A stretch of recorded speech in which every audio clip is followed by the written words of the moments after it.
What's up guys, MTG Matt for you here, and now we're evaluating all the Quandrix cards from Strixhaven. So let's start right off with Tennessee Quandrix. 5 mana 4 Elder Dragon with Flying and Trample, and when it enters the battlefield, double the number of 1/1 counters on target creature you control. And whenever it attacks, you may have the base power and toughness of other creatures you control become equal to Tennessee Quandrix's power and toughness until end of turn. So right away, I don't really like this card. I think this card isn't that great. For starters, like, you pay 5 mana, it comes down and you put double 1/1 counters on a creature you control, which is a good effect, right? It's okay. And you get a 4/4 Flying Trampler, which is fine. But then the thing for me is that to use the second ability correctly in a way, you want to have wide boards, right? And what I can imagine is if you play like a Quandrix land ram deck, right, with landfall triggers, with your Scoot Swarms, and you have a bunch of tokens, and then you attack and Tennessee makes all your Scoot Swarms into 4/4s, and then you swing in for the win, which is just, it's okay, right? But the question is, do you really need Tennessee Quandrix in those decks? I don't think so, actually. Usually it's enough to just go wide and win with Felda Retreat, right? So I'm not convinced about this card in that regard. And also, there is like a Selesnya +1/+1 counter deck, occasionally in standard, right, with the Ozolith and 1/1 counter synergies.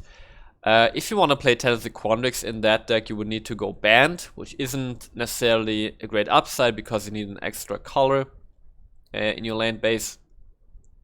And then in those decks, the attack trigger also doesn't do really much because you usually don't have a white board in the 1/1 counter Matters decks. Instead, you have some few small creatures, like 3 creatures with 1/1 counters on them, and then the attack trigger of Tennessee, I don't really like it. So because of that, I think Tennessee Quandrix is actually quite bad. And for me, it's like a tier 4 card. You could see like fringe play and janky decks, but for me, this is not a competitive card at all. Next, I've got Body of Research, 6 mana sorcery.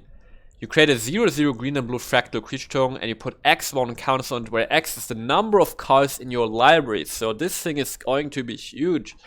This thing can be a 40/40. This thing is going to be everything probably between like a 20/20 up to like a 40/40 or a 45/45. So really crazy sorcery here. And I actually think it's competitively viable because of fling effects, right? So you can either use fling effects to sacrifice a body and you know, throw 45 damage or 40 damage to your opponent's face. And we got 2 fling effects right now in standard, which is the actual fling, which has 2 mana instead in red, or we've got Kazul's Fury also in red, which is tagged to a dual modal land from Zendikar Rising, where you pay 3 mana as a sorcery to have the same effect. So I expect this card to be played in Temur Ram decks, where you just put a Body of Research on the board, fling it, and just in one shot kill your opponent. And I think this is actually going to be competitive because well, Temur Ram gets a lot of land very fast, and you don't have to sacrifice anything in your deck because you just put Kazul's Fury in there with a Body of Research and you win that way. So in a way, Body of Research is kind of not that exciting because the play pattern is not anything new or big, splashy, but I think it's going to be competitive. And the other way to use this card is with a Terror of the Peaks. Terror of the Peaks off the board, cast Body of Research, again 4 damage to your opponent's face, you win the game. So Body of Research, I expect quite some play. I'm putting this because of Temur and Temur being a good deck. I put this in the tier 2 category. Next up, we got an absolutely crazy card. It's a dual modal card in Quandrix. It's Jazzy, Oracle of Arcarius, and Journey to the Oracle. So let's take a look at Jazzy first. Jazzy, Oracle of Arcarius, 8 mana 5/5 human wizard, and you can discard a card to return it to its owner's hand. And it's got Magecraft. Whenever you cast or copy an instant or sorcery spell, reveal the top card of your library. If it's a non-land card, you may cast it by paying 1 rather than paying its mana cost. If it's a land card, put it onto the battlefield. So crazy stuff here. First thing I want to note is that when the Magecraft triggers and you hit a land, it comes into play untapped if it's an untapped land, right? So it's not tapped by default for this card, which means if you just play an instant sorcery and hit a land, there you go, you drew a card for free and put a land on the battlefield for free. So already that's pretty powerful. And obviously it gets crazy if you hit anything other than a land and you build your deck in a way that allows you to have big splash stuff in your deck. And I fully expect Quandrix to do that because Quandrix is very ramp land focused and it seems rather easy to get there. Now, to get there you have to pay 8 mana, but you know, in a good ramp deck you might be able to just pay this mana, or you might be able to cheat this out in some way or another. Maybe you could put this into like a Timur ramp deck, right? Because Genesis Ultimatum hits this because it's on the front side, it's a creature, so it's a permanent. So it works very well in this deck. Another deck which could use Jazzy is Emergent Ultimatum decks. They can search up Jazzy with Emergent Ultimatum, put it on the battlefield for free. So a lot of stuff going on. Jazzy is very, very powerful, and I think one specific reason Jazzy is so powerful is its backside with its Journey to the Oracle. It's a 4-mana sorcery in green, which says you may put any number of land cards from your hand onto the battlefield, period. No, they're not tapped by definition, they just get on the battlefield. And then if you control 8 or more lands, you may discard a card. If you do, return Journey to the Oracle to its owner's hand. So Journey to the Oracle allows for some crazy explosive ramp turns. And imagine a situation where you can play Wolf's Willowhaven on turn 2. And then on turn 3 you can play Journey to the Oracle, and I think this card is good if you get at least 3 lands into play. Because first off, if those lands come into play untapped, you effectively paid 1 mana for Journey to the Oracle, so you can use that 3 mana right away. Secondly, if you just get 2 lands into play, this is really just a herd migration, right? 4-mana sorcery. Search your library for 2 basic land cards, put it onto the battlefield, and then this would actually be worse because you need to have those land cards in your hand. But anything up from 3 lands or more is just very, very good with this card, I would say. So, and then if you have 8 or more lands and a card to spare, you can just discard a card, get it back to your hand to then play Jazzy. So Journey to the Oracle, pretty crazy card, but I think Journey to the Oracle is not really broken because everything depends on you having actually a lot of land cards in hand. So a card like Cultivate gets a lot better this way because Cultivate also gives you land into your hand. So realistically, I think you, at least in the early game, you won't get more than 3 land cards into play. A card that came to my mind when I saw Journey to the Oracle was, is it called Nahili? Nilea's Intervention, a card from Pharaohs Beyond Death, which lets you pay X to search up your library for X land cards and put them into your hand. So there's some synergy with Journey to the Oracle if you just search your deck up for X land cards, like a stupid amount, and then dump them all on the battlefield at once. But that's a very fringe case and probably not competitive enough. But all in all, man, Jazzy and Journey to the Oracle, very powerful cards, and I think because Jazzy fits into an Emergent Ultimatum deck, I'm going to put this into tier 1 category. I think it's just that powerful. Let's look at Kasmina, Enigma Sage. I already talked about this card a bit in a different video, but let's go through it quickly. 3 mana Planeswalker starting with 2 loyalty, has a static ability. Each other Planeswalker you control has the loyalty abilities of Kasmina, Enigma Sage. And she can +2 to scry 1, -X to create a 0/0 green and blue fractal creature token and put X1 on counters on it. And -8, search library for an instant or sorcery card that shares a color with this Planeswalker. Exile that card and shuffle, you may cast that card without paying its mana cost. So, overall very interesting Planeswalker. The main interaction with this Planeswalker is that She gives other planeswalkers the ability to +2, so to get loyalty quickly, right? And the most notable interaction is with the Teferi planeswalker, because Teferi can use its loyalty abilities on each player's turn. And with the +2 Scry 1, Teferi can get to his ultimate twice as fast, which the ultimate being -10 loyalty, take 2 extra turns, very powerful. Or it might even be enough if Teferi gets quickly to the -8 to, you know, just cast an Arden's Epiphany from a deck, for example. Also, we have the Golgari Garruk Planeswalker, which doesn't have a plus ability, but if you plus the Garruk, the turn comes down. The turn after, he can, you know, use his emblem right away, his ultimate. So Kasmina has a lot of use cases. I don't think it's going to be that competitive or viable yet, but this card is going to become better and better with every expansion coming out, because we were getting new planeswalkers, and then probably Kasmina can help another planeswalker really get really good. So Kasmina I quite like, and in the right deck, if you're playing like a rampy control deck in Quandrix, which I think will be really good in the upcoming meta, then maybe a Kasmina Teferi combination could see some play, right? Maybe, you know, throw a Vorinclex in there to even help get this loyalty up even faster. That sounds pretty crazy. So Kasmina, I'm putting this in the tier 3 category. I think it's just overall a solid planeswalker, if you can combine it well with other planeswalkers, and I think you should give that a try. Probably just tier 4 actually. Yeah, it's probably just tier 4. I won't see that much play, but still I just quite like her. And 3-mana planeswalkers tend to be pretty good. Next up we got double major, 2-mana instant. Copy target creature spell you control, except it isn't legendary if the spell is legendary. So crazy card right here, opens up a lot of possibilities, not only right now but also in the future. You could copy your Coma, for example, or any other legendary creature. But I think this card is just good by itself. Just when you copy a good creature, it's enough, right? You could play this in like Timber Ramp, copy your what's it called, your Terror of the Peaks, for example. Seems pretty powerful.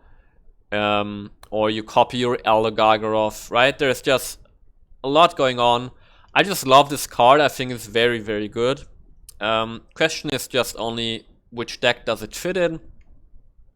If you follow my channel, I've played a Simic Extra Turns deck where this, I might have put this in to get extra Gargaroth. Probably not actually, because it takes up deck slot, but I think this can actually lead to some pretty crazy effects where you, you know, get more enter the battlefield effects, for example. And double major, definitely something to look out for here. So I think double major is also like a tier 4 card, because its use case is very specific, but in the decks where you use it, I think it can be quite powerful. And, you know, just from my mind, I can't think of a specific legendary creature we have in standard right now that becomes like super crazy with double major.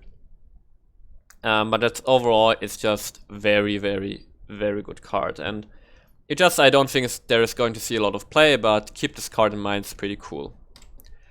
Next one, got Kian, Dino Substance, and Imbraham, Dino Fury. Let's read through them. Kian, 3-mana, 2/2 Elf Druid. Tap, exile top card of your library. If it's a land card, put it into your hand, otherwise put a study counter on it. And then you can pay 5 mana to create a fractal creature token and put a 1/1 counter on it for each different mana value among non-land cards beyond exile with study counters on them. And then on the back half, you got Imbraham, Dino Fury, 4-mana, 3/3, Bird Wizard with Flying. You pay X, double blue, and tap it to exile the top X cards of the library and put a study counter on each of them. Then you may put a card you want to exile with study counter on it into your hand. Very quick review, these cards are absolutely terrible. I think nobody's ever going to play them. Cayenne is so slow. It's got so many restrictions and requirements on it, and the payoff isn't even worth it. And then Imbraham is also just very clunky. I think just probably among the worst cards in the set, and I think, or I'm very sure these are going to see 0 playing constructed. Let's go Quandrix Command. We already saw this card as the first spoilers of Strixhaven. 3 mana instant, choose 2, return target creature or planeswalker to its owner's hand. Counter target artifact or enchantment spell. Put the 1/1 counters on target creature, and target player shuffles up to 3 target cards from the graveyard into the library. I think this command is very, very bad because I think the only two modes are the first two. And if you're in a matchup where you won't be able to use the first two ones, this card is just bad because it's not sure that you will always have a creature on the board, and shuffling cards into a library, it's just not good. So Quandrix Command for me, a terrible card that is going to see 0 play. Next I've got a dual model card, Augmented Pugilist, 3 mana 3/3 Troll Druid with Trample, and as long as you control 8 or more lands, Augmented Pugilist gets +5/+5. And on the back side we got Echoing Equation, 5 mana sorcery in blue, choose target creature you control. Each other creature you control becomes a copy of until end of turn, except those creatures are legendary if the chosen creature is legendary. Just very solid cards here. On the front, Augmented Pugilist. Throw this into your Quandrix ramp deck, and then later you have a 3 mana 8/8 with Trample, which is crazy. And then Echoing Equation already gives you everything you need, you know? I couldn't imagine a world where you play stuff like Scoot Swarm to just flood the board through landfall triggers. And then Echoing Equation turns everything into Augmented Pugilist, and I think that's already enough upside to, you know, justify the use of Echoing Equation. I think you don't have to go too crazy with Echoing Equation to really make use of it. Sure, there are like crazy applications like copying Elder Gargoyles, for example. But really, Echoing Equation seems quite good because it's on a dual model card and because it's on a usable creature. So I would say I put this into like the tier 3 category because I expect Quandrix Ramp to be quite good. And then this can get in there, and occasionally you get, you know, value from Echoing Equation. I think these are just okay, fine cards.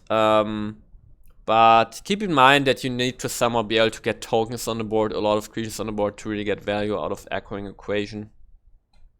But a Scoot Swarm with some landfall triggers and 1 Augmented Pugilist is already enough, I think, as long as you have 8 lands to make this good. So for me, this is like a tier 3 card. Next I got Manifestation Sage, 4 mana 2/2 Human Wizard. When it enters the battlefield, create a 0/0 green and blue fractal creature token, and you put X1 on counters on it, where X is the number of cards in your hand. I actually quite like this card because of a synergy with Fasa, where you can flicker this every turn. Every turn you might get a big dude. Now that being said, my experience from like Simic ramp decks is that you usually don't have that many cards in hand because you're ramping so fast and you're dumping your hands so fast, putting lands onto the battlefield, that you usually end up having only very few cards in hand, and then the Manifestation Sage is very bad. So Manifestation Sage, not sure what kind of deck this goes into, but if there's a deck, I would imagine you put it in with Fasa, together with Fasa, right? And then this could be quite cool, but I think this is like a fringe case, so I'm putting this into like the tier 4 category. Next up we got Symone, Quandrix Prodigy, 2 mana 1/2 legendary creature Human Wizard. Can pay 1 to put a land card from your hand onto the battlefield tapped, and pay 4 mana to draw a card. If you control 8 or more lands, draw 2 cards instead. I think Symone is actually quite good. Sure, she gets removed by anything, but you know, I've come to realize that oftentimes when you're building decks, you're looking at creatures always with this perspective, oh, this is just going to get removed, right? But the reality is that oftentimes you're not facing control decks, for example, and aggressive decks often don't have removal. Sure, this dies to a Stomp. That's just part of our meta.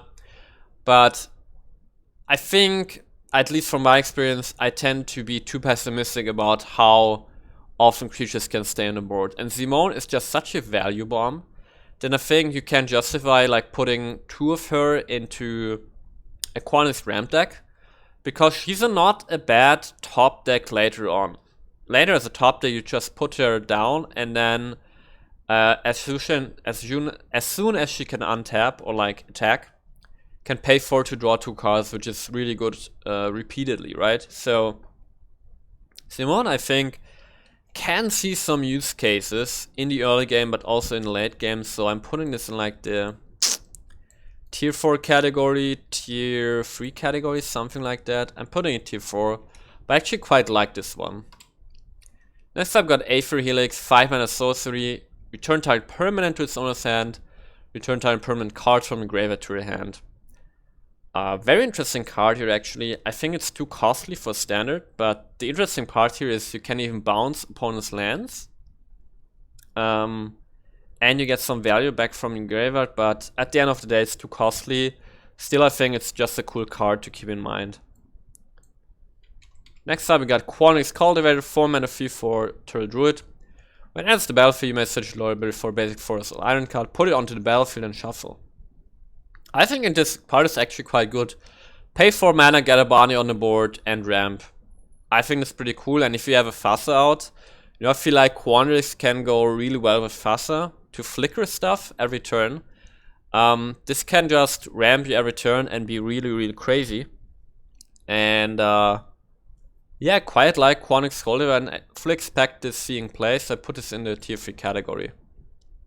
Maybe it's even like a tier 2 card, right? Because as a 4 mana ramp, I think it's just good on the body. It's just good value and you can flicker it.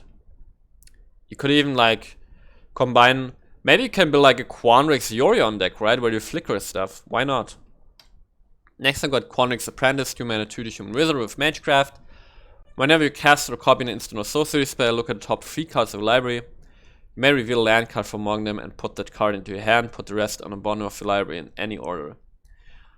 Now this card is synergizes well with, what's it called, with Journey to the Oracle, right?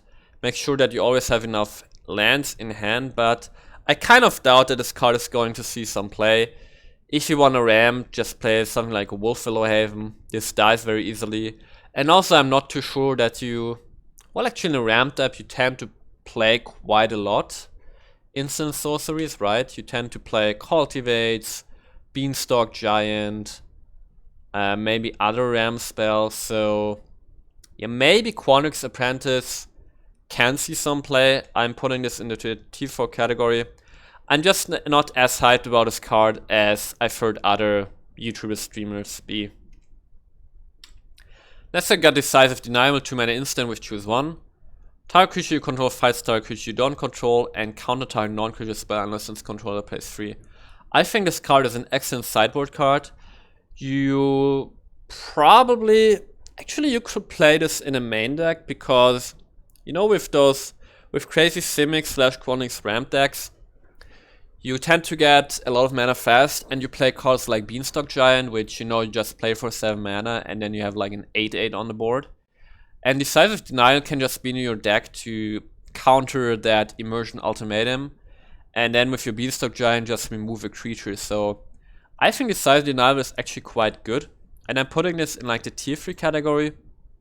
It could even go up to tier 2 as a frequent sideboard card maybe. So maybe this is even like tier 2 category. It's just a very nice counter spell in that regard. And I could see, you know, Immersion Ultimatum decks cutting a few negates to instead of Decisive Denial. At least in the cyber. So I'm actually putting this in tier 2. Next I got Golden Ratio, 3 mana sorcery. Draw a card for each different power among creatures you control. Yeah, I don't think this card is going to see any play. It's just not good enough. Next I got Biomathematician, 3 mana 2/2. When it enters the battlefield, create a 0/0 green and blue fractal creature token. Put a 1/1 counter on each fractal you control. Again, some synergy with Flickering, with Yorion, but this won't see any play constructed.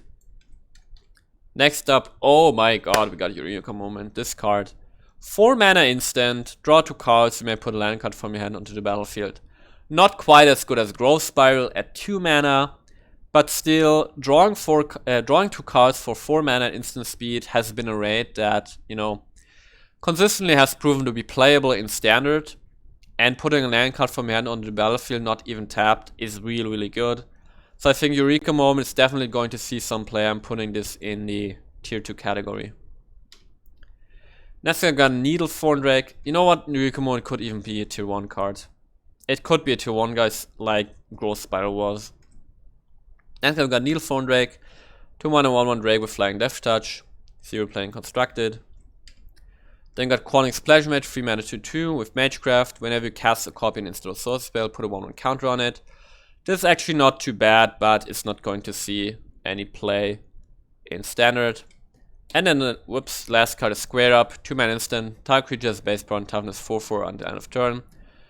Yeah, just a terrible card, won't see any play in Standard. And with that, we're finished with Quandrix. I think Quandrix is probably the most powerful college, just judging from their cards.